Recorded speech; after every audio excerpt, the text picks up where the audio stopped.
네, 오늘부터 무순위 청약의 무주택 거주지 요건이 폐지됐습니다. 이제 부산에 사는 다주택자도 서울에 있는 아파트 청약이 가능해진 건데요. 10년 만에 최대 규모를 기록한 미분양 주택 문제를 해소했을지 관심이 모아지고 있습니다. 관련 내용 김인만 부동산 경제연구소 소장과 함께 이야기 나눠보겠습니다. 어서 오세요. 안녕하세요. 네. 자, 오늘 발표된 내용부터 좀 짚어보겠습니다. 네. 지금 전국의 미분양 아파트 지난달 기준으로 7만 5천여 가구라고 해요. 네네.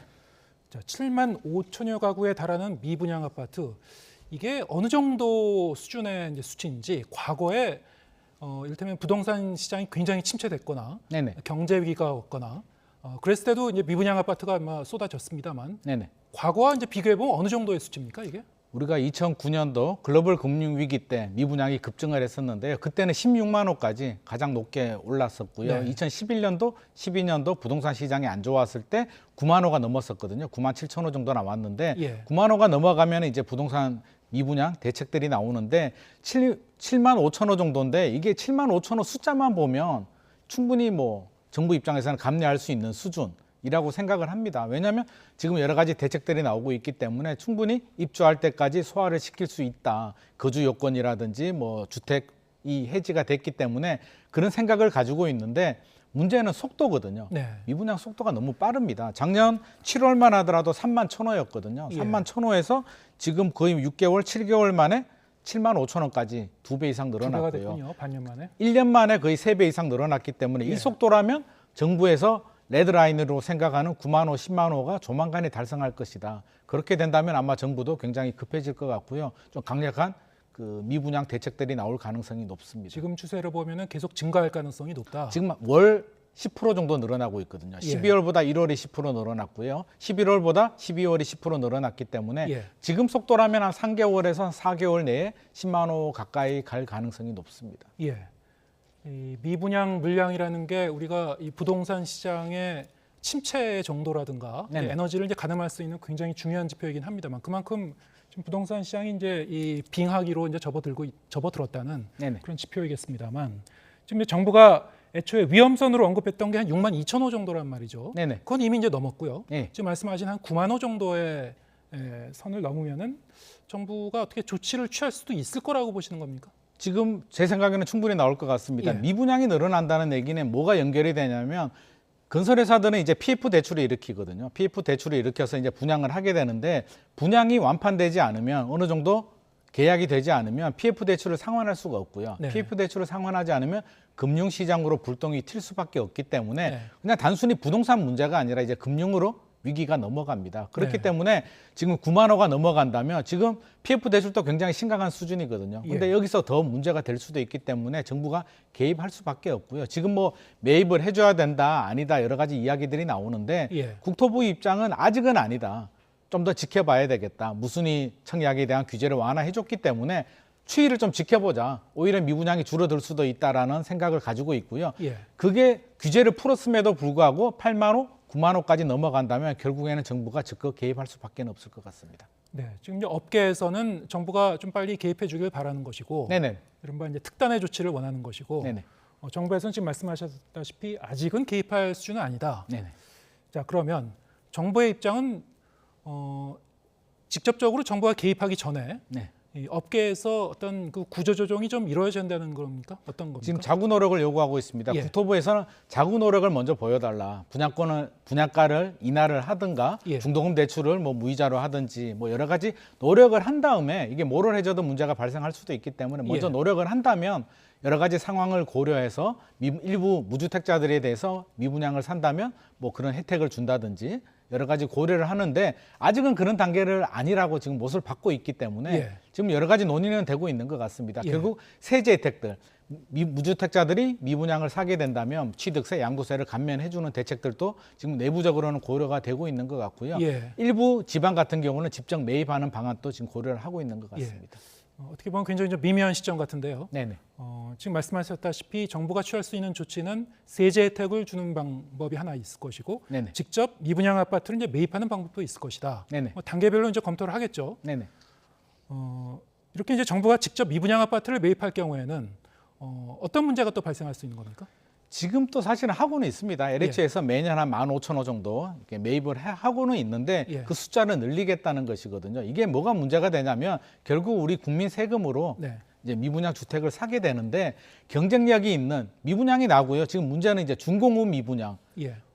입주할 때까지 미분양이 소진 안 된 게 문제인데 결국 그런 주택 위주로 이제 사겠다는 건데 네. 결국 미분양이 소진 안 됐다는 얘기는 입지라든지 가격적인 어떤 문제가 있다는 얘기고요. 네. 결국에는 가격을 좀 굉장히 많이 조정을 해서 사야 되는데 LH가 지금 하는 걸 보면 그 정도까지 그렇게 가격을 많이 내려서 이렇게 적극적으로 하진 않았습니다. 지금까지. 네. 그런 부분이 우려가 되고 속도가 문제라고 했잖아요. 예. 지금 사줍니다. 10,000세대든 20,000세대든 사줘도 늘어나는 속도를 제어하지 못하면 아무런 효과가 없거든요. 결국엔 시장에서 미분양이 소화가 되면서 미분양 속도를 낮추는 게 가장 급선무고요. 미분양을 단순히 사주는 것만으로는 쉽게 해결이 안 될 것 같습니다. 예. 그런 이런 어떤 정책적인 그 대책을 결정하고 네네. 들어가는 시점은 아무래도 이제 정부가 판단하겠지만 네네. 말씀하신 대로 이제 건설업계가 좀 흔들흔들하고 네네. 금융업계로도 이 파장이 급속하게 퍼질 위험이 있다라고 가시권에 들어올 때 이제 어느 정도 그 직전까지 가갖고 이제 취할 것이다 조치를.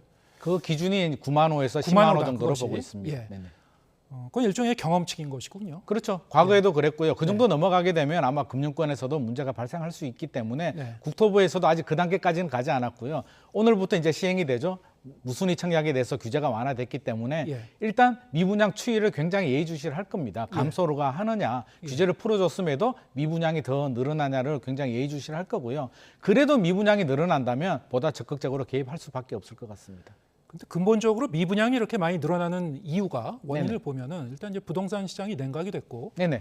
주변 시세보다 분양가가 이제 높다고 생각하기 때문 아닙니까? 어떻게 보십니까?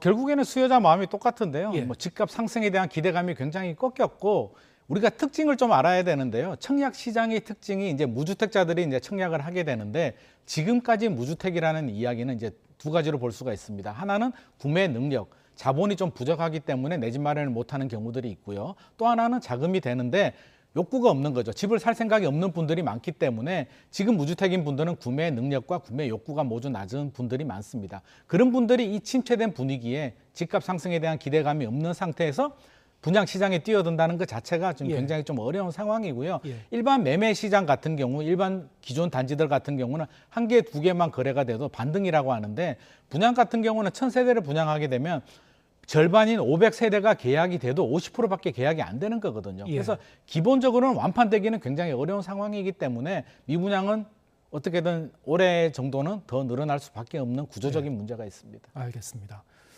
자, 이런 상황에서 정부가 이 무순위 청약에 이제 이른바 무주택 거주지 요건을 폐지를 했습니다. 네네. 오늘부터 이제 폐지를 했는데 무순위 청약이라는 게 결국에는 이제 이 청약 가점에 구애받지 않고 뛰어들 수 있는 거 아닙니까? 네네네. 예. 그런데 이것이 다주택자도 이 신청을 할 수가 있고 네. 이를테면 해당 지역에 살지 않더라도 신청할 수 있고 뭐 이렇게 네네. 된 거죠. 그게 원래는 이제 예전에는 다 풀어줬습니다. 예. 모든 지역에 집 있는 사람들도 가능했는데 집값이 오르다 보니까 이제 문재인 정부에서 규제를 한 거죠. 네. 해당 지역에 무주택자들만 하라라고 예. 규제를 했다가 최근에 미분양이 심각해지니까 이제 오늘부터 풀어줬습니다. 예. 모든 지역에 집 있는 사람들도 해라. 결국 다주택자들도 미분양을 사도 된다라는 예. 문을 열어줬기 때문에 예.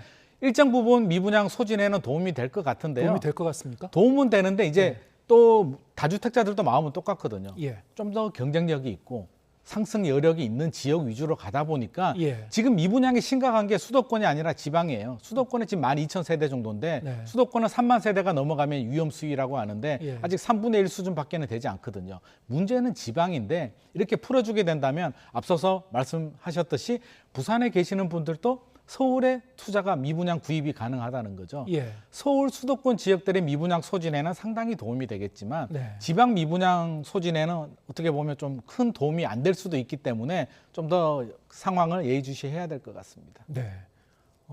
미분양 물량의 한 84%가 이제 지방에 몰려 있다고 맞습니다. 하는데 네네. 그런 점에서 보면은 사실 이 대책은 한계점은 있겠군요. 한계점이 있죠. 예. 결국에는 수요자들이 다주택자들이 선택을 해야 되는데 예. 과연 미분양이 늘어나는 지방에 선택을 할 것인가? 네. 뭐 입주 물량도 부족하고요. 미분양도 상대적으로 좀 적은 서울 수도권 지역으로 유입이 될 것인가는 예. 사실 명약관여한 일이거든요. 예. 그렇기 때문에 지방 미분양 소진에는 상당히 좀 제한이 있을 것 같습니다. 예. 이 무순위 청약에 관심 있는 분들이 적지 않을 것 같은데 그러면 이 정보는 어디서 확인할 수 있고요? 어떤 점을 좀 염두에 두고 임해야 됩니까? 미분양 정보들은 뭐 청약 홈에 충분히 확인할 수가 있는데 예. 저는 그런 점을 좀 말씀드리고 싶습니다. 우리가 청약하는데 또 뉴스를 보고 줍줍해도 되는 거냐? 예. 저는 줍줍 용어 자체가 굉장히 마음에 안 드는데요. 예. 무조건 하라 막 투기를 조장하는 것 같아서 사실 줍줍이라는 용어는 바람직하지는 않고요. 예. 필요하신 분들, 자금이 되시는 분들은 이제 선정을 해야 되는데 미분양이 발생했다는 얘기는 이제 두 가지 원인으로 생각을 해야 됩니다. 아파트 자체의 문제냐, 예. 분양가가 지나치게 고분양가냐, 예. 입지나 역세권이 아니어서 뭔가 아파트의 경쟁력이 있어서 경쟁력이 낮아서 미분양이 발생했는지 아파트 자체는 괜찮은데 미분양 부동산 시장 분위기가 안 좋아서 미분양이 발생했는지는 좀 구분을 할 필요가 있을 것 같고요. 예. 부동산 시장의 문제라면 나중에 이제 시간이 다 해결이 되겠죠. 우리 뭐 둔촌주공처럼 그런 단지들은 괜찮겠지만 혹시라도 이렇게 무순위 청약에 문을 열어줬다라고 해서 뭐 경쟁력이 약한 단지들 또 지나친 고분양가 이런 단지들 무분별하게 들어가는 건 주의가 필요할 것 같습니다. 예, 알겠습니다. 자, 이 부분도 좀 얘기해 보겠습니다. 최근에 대우건설이 시공권을 이제 포기하면서 440억 원이라는 이제 거액을 변제하면서까지 이 공사를 포기를 한 그런 사례가 있었습니다. 네네. 상당히 이제 건설업계 이제 화제가 됐었고, 네네. 자, 이 부동산 시장이 이 정도로 지금 많이 침체했구나. 네. 뭐 얘기해주는 반증인 것 같기도 한데 지금 이 다른 그런 건설업계는 지금 어느 정도 좀 문제가 심각한 것이고. 우리가 이제 그 좀 놀랬던 점은 대우건설 정도 되는 업체가 이렇게까지 할 정도냐 이런 거였거든요. 네네. 지금 상황이 어떻습니까? 이게 단적으로 이제 지금 지방의 부동산 시장을 보여주는 건데요. 예. 대우건설이 뭐 돈이 남아 돌아서 440억을 포기하고 시공권을 포기한 게 아니고요. 예. 두 가지 문제가 있습니다. 첫 번째는 금융인데요. 금리가 갑자기 급격하게 오르다 보니까 금융 비용이 굉장히 늘어났습니다. 1년 전만 하더라도 대우건설에서 1,000억 정도 PF 대출을 일으키면 금리가 5.7%였고요. 네. 수수료가 1% 정도 됐거든요. 그러면 3년 동안 발생하는 금융 비용이 180억 정도로 추산이 됐는데 1년이 지나서 작년 12월 정도 다시 계산을 해보니까 대출은 1,200에서 1,300억 정도 받아야 되고요. 금리는 10% 정도 되고 수수료도 11%로 올라갑니다. 예. 3년 동안 480억 원 정도 금융 비용이 늘어나기 때문에 대우건설 입장에서는 굉장히 부담스러웠을 거고요. 두 번째는 미분양인데 울산 지역의 미분양이 얼마나 빠르게 늘어났냐면 1년 전에 395세대 정도 됐었거든요. 근데 1년이 지나서 12월 달에는 3,570세대로 거의 뭐 9배 정도 늘어납니다. 그렇게 대우건설 입장에서는 금융 비용도 늘어나고 예. 미분양도 가파르게 늘어나는데 과연 이게 소진이 될 수 있을까? 예. 미분양이 계속 늘어나게 되면 PF 대출을 결국 대우건설에서 시공사지만 또 떠안아야 되는 책임질 수밖에 없는 돈을 못 받는 그런 문제들이 생기기 때문에 예. 대우건설 입장에서는 이게 6개월, 1년 만에 해결이 안 되리라고 판단을 한 것 같습니다. 예. 1년 안에 해결이 되면 당연히 했겠죠. 이게 2, 3년 정도 또는 그 이상 갈 수 있는 문제라고 판단을 했고요. 이게 단적으로 보여준다면 다른 건설사들도 지금 여러 가지 PF 대출을 일으켜서 지금 진행하고 있는 단지들, 네. 미분양이 발생한 단지들도 지방 같은 경우는 미분양이 빠르게 소진되기도 어려운 상황이기 때문에 자칫 잘못하면 금융시장으로 PF 시장이 불안해지면서 불똥이 튈 수도 있습니다. 예. 애초에 공사를 하려고 했었던 그 공사 현장 이게 이제 주상복합 아파트 네네. 단지였죠. 네네.